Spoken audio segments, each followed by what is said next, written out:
कहानी अब एक नए मोड़ पर आ चुकी है। चलिए सुनते हैं इसका पार्ट 2। रिया के हाथ कांप रहे थे। उसने लिफाफे के अंदर रखी चिट्ठी को दोबारा पढ़ा। अब तुम्हारी बारी है। रिया को कुछ समझ नहीं आ रहा था।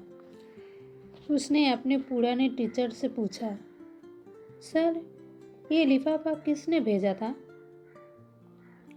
टीचर ने धीरे से कहा, मैं तुम्हें उसका नाम नहीं बता सकता। रिया हैरान हो गई। क्यों? टीचर ने कहा, क्योंकि उसने कभी नहीं चाहा कि तुम उसका एहसान चुकाओ। रिया ने पूछा, लेकिन मुझे सच जानने का हक तो है।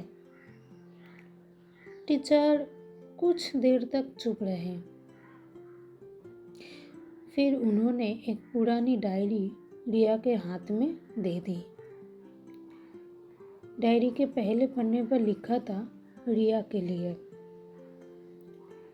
रिया ने डायरी खोली।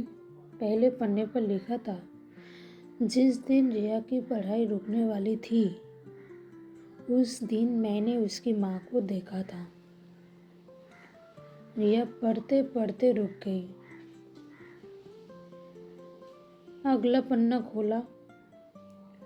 उसकी माँ अपनी बेटी की फीस भरने के लिए अपनी शादी की आखिरी निशानी बेचने जा रही थी। रिया की आंखों में आंसू आ गए। वो निशानी उसके पिता के आखिरी याद थी। रिया की माँ उसे बेचना नहीं चाहती थी, लेकिन अपनी बेटी की पढ़ाई रोकना भी नहीं चाहती थी।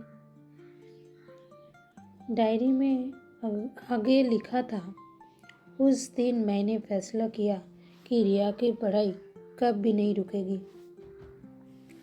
रिया ने टीचर की तरफ देखा। सर, ये डायरी किसकी है? टीचर ने कोई जवाब नहीं दिया। रिया ने डायरी के आखिरी पन्ने खोले। वहाँ एक फोटो लगी थी। फोटो देखते ही रिया की सांसें रुक सी गई। फोटो में एक आदमी था, एक बहुत पुराना फोटो। रिया उस आदमी को पहचान नहीं पाई, लेकिन फोटो के नीचे लिखा था, रिया के पिता। रिया की आंखों में आंसू निकल आए। उसके पिता? लेकिन उसके पिता तो उसकी 12 ही साल की उम्र में गुजर गए थे। रिया ने कांपते हुए टीचर से पूछा, सर, ये सब क्या है? टीचर ने धीरे से कहा, तुम्हारे पिता के जाने के बाद तुम्हारी माँ ने तुमसे एक सच छुपाया था। रिया ने पूछा, कैसा सच? टीचर ने कहा, तुम्हारे पिता जाने से पहले उन्होंने एक आदमी से एक वादा लिया था। रिया चुप हो गई। कैसा वादा?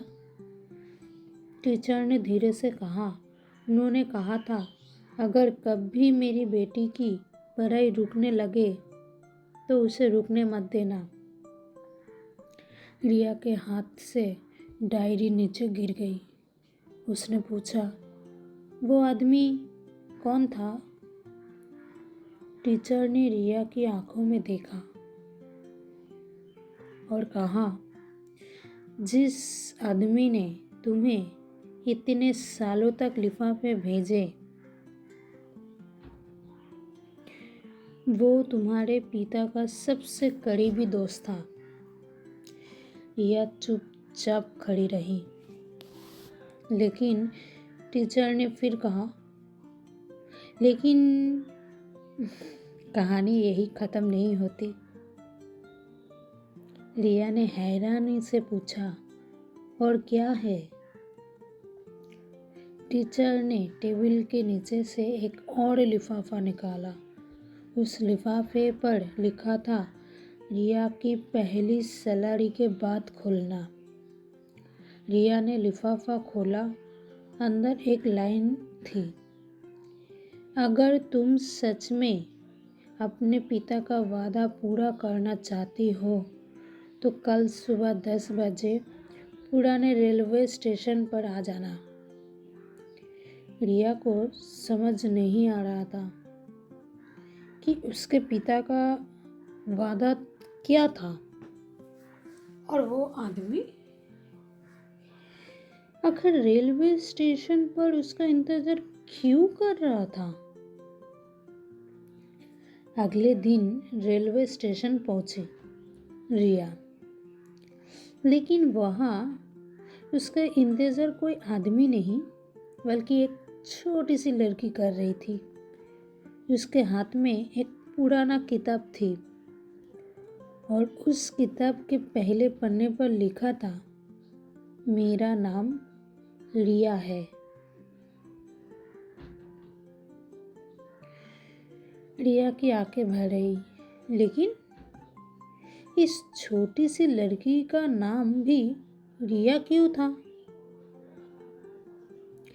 और उसके पास रिया के पिता की वही पुरानी किताब कैसे आई। जानने के लिए सुनिए नेक्स्ट पार्ट। तब तक इंतज़ार करिए। आज बस इतना ही।